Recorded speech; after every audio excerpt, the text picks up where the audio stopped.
Good afternoon. Is Frederick still here? I think Frederick would probably appreciate my piece because I've only got one slide and I'm probably going to get you guys to do most of the work for this exercise. Firstly, my name is Ciaran Bulman. I'm the Inclusive Learning Facilitator with an organisation called WALK. WALK's mission is to be a leader in the movement for change, empowering people with intellectual disabilities to live self-determined lives in an equal and inclusive society.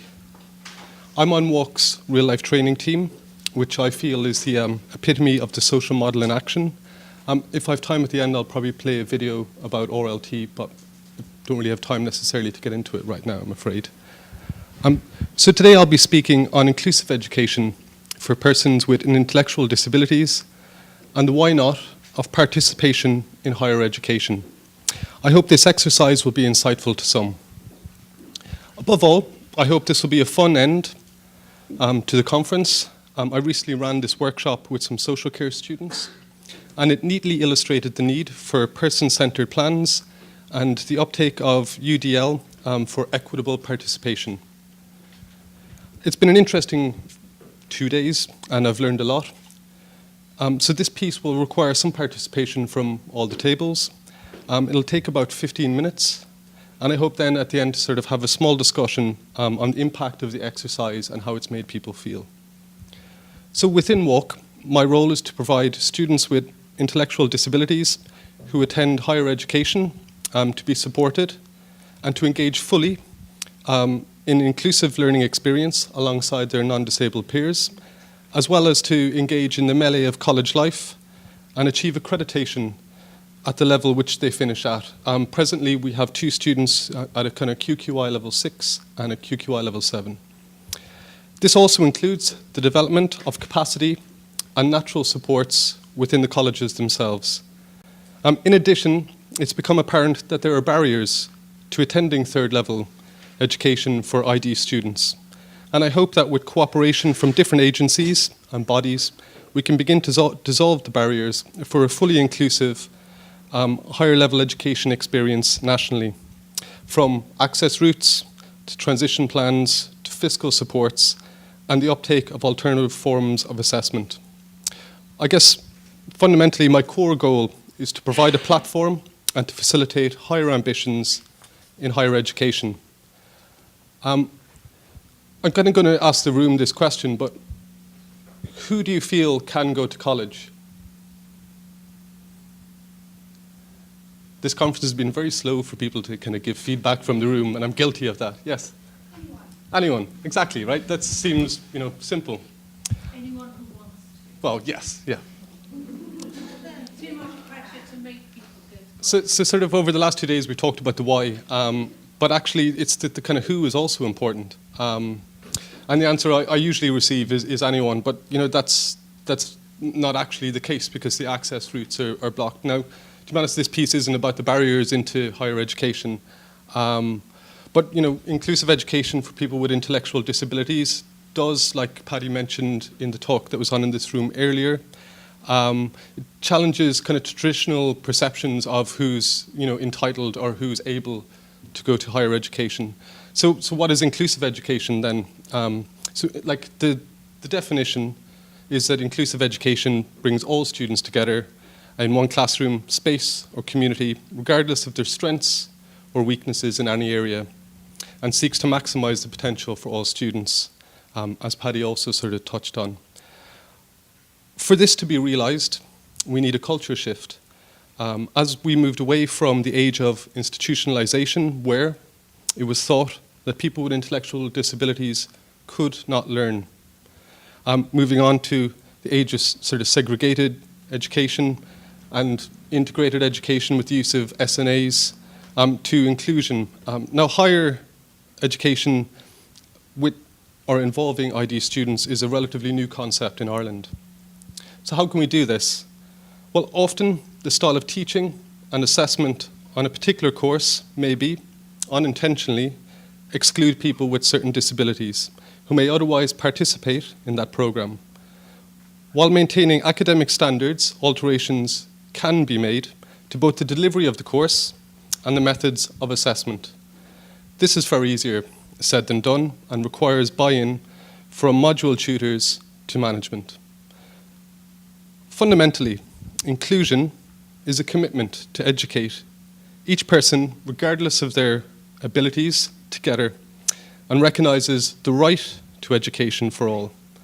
This is achieved through equitable mechanisms, such as UDL, alternative assessment, and kind of more crucially, exposure. That people can do this and can participate. So today my piece, it's interactive, as I'm always kind of more interested in starting discussions through doing. So kind of let's unpack the title of the workshop. So the equity in practice on paper. Firstly, I recognise that practice on paper is in itself a contradiction. Paper being associated with research and often removed from the delivery end of educational services or practice. However, today, I hope that this exercise will simply sort of present itself as a form of activation, a device to show the inequity of a one-size-fits-all educational narrative. This will, at the very least, express the difficulty faced by anyone who may be disadvantaged by the standard model, and hopefully offer up some solutions. So in terms of practice, it seems evident from the last 2 days that universally designed for learning benefits the entire student body, not just students with disabilities. Faculty staff should be aware that certain teaching methods may result in barriers to learning which do not provide students with the opportunity to succeed and prevent those students from demonstrating their learning outcomes. The following factors should be considered when making teaching practices more inclusive and universal, and these have been touched on again over the last 2 days. So 1, recognizing the potential barriers to learning that a student might face. 2, the materials that are used, so textbooks, lecture notes, etc. 3, the method of delivery, so lectures, tutorials, PowerPoint, slides, videos, etc. And finally, the methods of assessment. Now, an assessment can be made more accessible by making a generic change to the assessment design or delivery. However, sometimes lectures have to respond to specific needs and requirements of a particular student with a disability. Making a change only applicable to that student, the challenge is then how to make and do this equitably, balancing accessibility against the maintenance of academic standards and the integrity of the exam. On a personal level, I feel resistance to alternative assessment comes from fear of complaints, and I feel that might need to be explored. So, work towards an inclusive practice must be active and involve imagining better and understanding that we all have something to contribute. UDL can be person-centered and affords equitable participation for all students. UDL can minimize barriers and maximize learning. So I'll just get on with the experiment. If UDL affords equitable means under which each student can participate inclusively in all education, what do we get out of learning if we don't have opportunities to complete, or we have our capacity is limited, or we don't have agency over our test or measurement of our learning outcomes? So I hope this piece will lead to a discussion on how maybe some of your challenges were overcome and how the different groups were able to learn in different ways. So I'm going to use, I don't know if any of you have ever done origami. One person? Yeah, okay, that's good. So I'm going to use that as a sort of an allegory to just express some of the barriers faced. So what I'll do is I'll just hand out each table an envelope, and in each envelope there's an exercise that you guys can do. I've also included a little small white envelope with text instructions with big writing in case people have difficulty reading the small writing on the worksheet.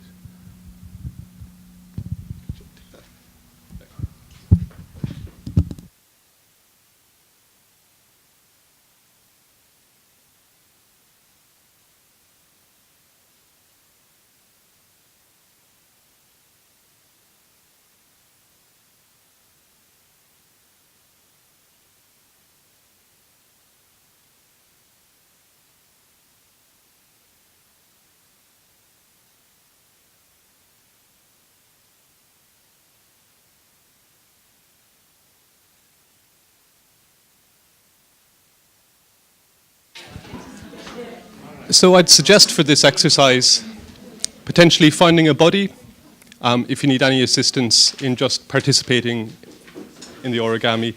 I also have a spare envelope here with complete instructions, and I've also got spare pieces of paper if people would like an additional go. Perfect.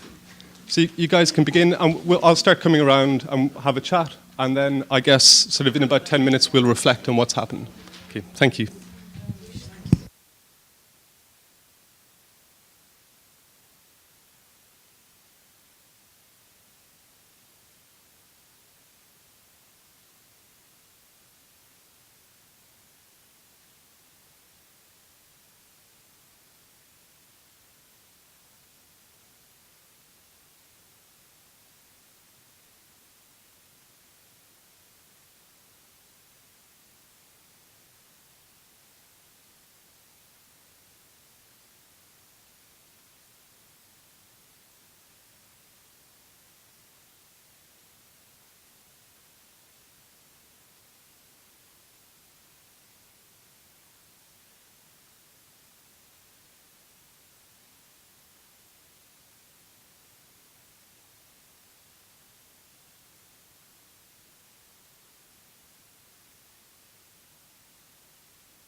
How are people doing?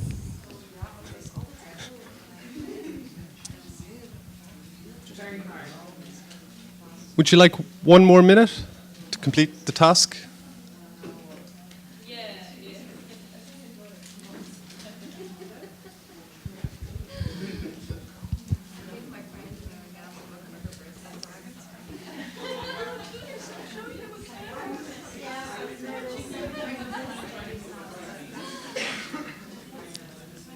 Okay, everybody, pens down, I suppose. Did anybody here complete the exercise? Wow.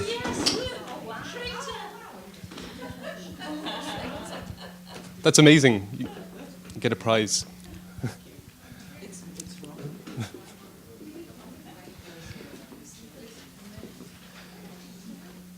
What did people feel about that exercise?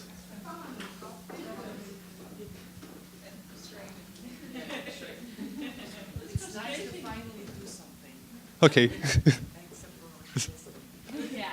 Frustrating till we went off piste and then it was fine. Yeah. And your contribution was sort of off to the side, but very valid, and I really enjoyed it. Is there any other words other than frustration that people might use to describe that experience? Well, I started enthusiastic and happy and like, oh, we're going to do this. I started enthusiastic and we're going to do something and make something nice, and then I said I don't get it, and then I just checked it out and I started a conversation with her, which was very nice. But yeah, I just okay. So it's because of that inequity, it becomes kind of exclusive, and you weren't able Yeah. to participate. Okay, Yeah, cool. exactly. Just to say as well that if one person becomes deflated, it ends up affecting the rest of the people in the group as well. So it changes the dynamic. Yeah. What would have made that exercise easier?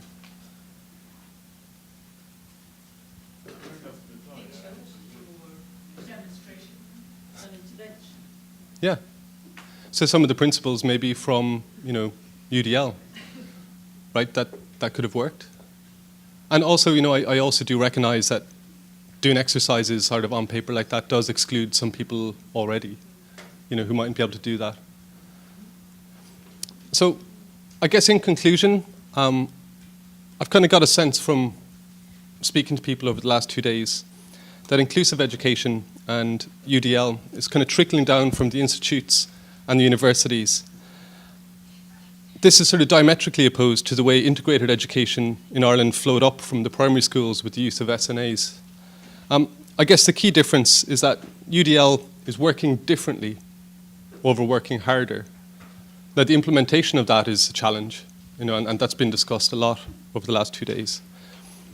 So what was the function of a fundamentally unfair exercise?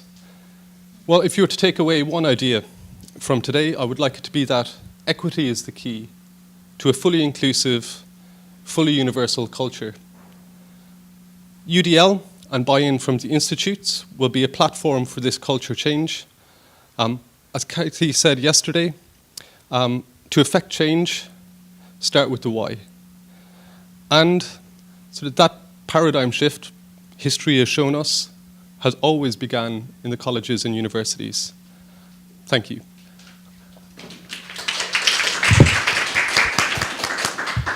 I think I've some time for questions. Yeah? So, anybody got any questions on that? Can you tell us a bit more about the students? Because Yes, of course. in the UK, there is this little thin red line, which is called ability to higher education thinking.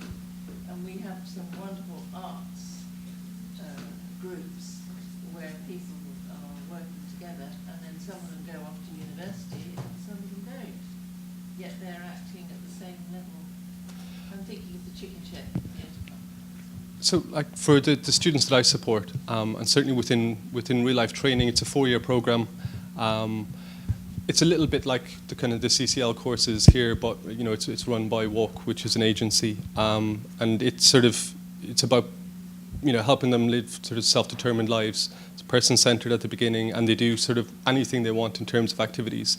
So over the 4 years, we begin with kind of social outcomes and sort of independent travel, money management, kind of very fundamentals, functional skills, and social, sort of making friends, forming relationships.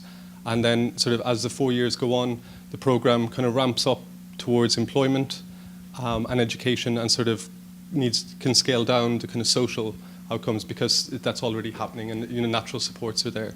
And I guess where I fit into the real life training program then is I'm supporting people who've, in terms of their person-centered plan and their kind of like vision, like their real life vision and career vision, requires them to go to higher education. So I'm there to sort of support and facilitate that.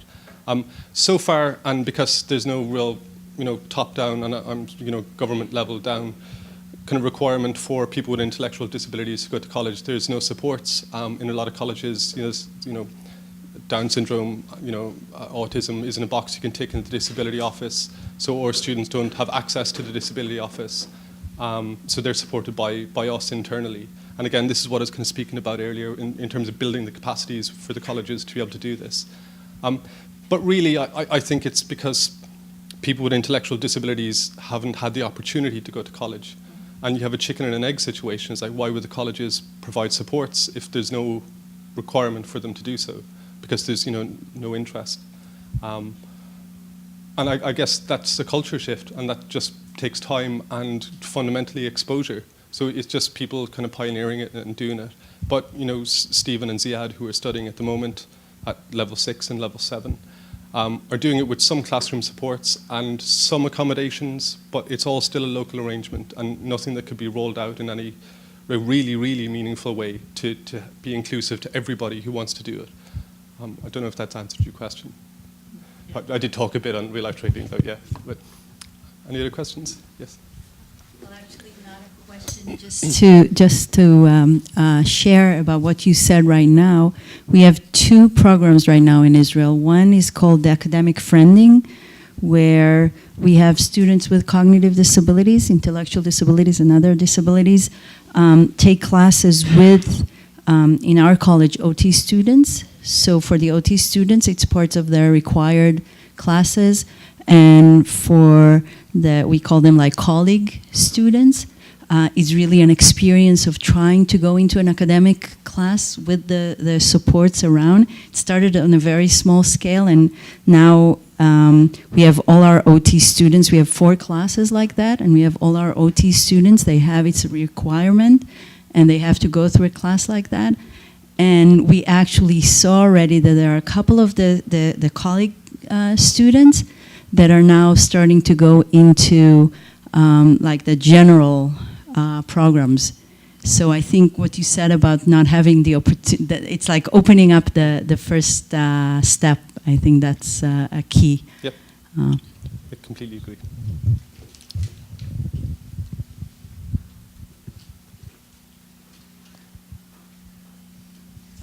Fantastic. Okay, thank you for your time. Cheers. Thanks so much.